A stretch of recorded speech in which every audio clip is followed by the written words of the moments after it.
উঠে যাচ্ছি তো। দেখতে পাচ্ছ সাদা নিয়ে চলে এসেছি। কোথায় এসেছি? এটা হচ্ছে ভূপতিনগর শ্রী শ্রী শীতলা মায়ের মন্দির দেখতে পাচ্ছ, এবং তার ঠিক সামনে পাশে একটা বট গাছ দেখতে পাচ্ছ। বট গাছের ঠিক নিচে এটা লুকাবো। আর সামনে দেখতে পাচ্ছ অঞ্চল অফিস মালাখালী। তো রাত্রিবেলায় এসেছি তো ঠিকঠাক বোঝা যাচ্ছে না, এই মন্দিরটা বুঝতে পারছো সব জাগ্রত মায়ের মন্দির। তো ঠিক সামনে দেখতে পাচ্ছ একটা বট গাছ আছে, ওই বট গাছের ঠিকই নিচেই, ওই বট গাছের ঠিক নিচেই রাখবো।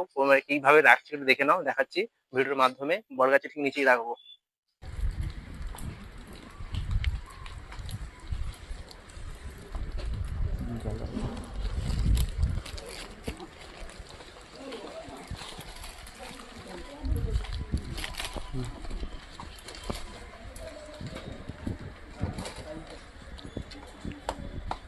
কোথায় রেখেছি দেখছো তো? চলে এসো। ঠিক আছে, ছাতাটা রেখে দিয়েছি। এবার সব এত কষ্ট করে এসেছি, আমরা ভিজে ভিজে এসেছি, কিন্তু ছাতাটা বেশি দেয়নি।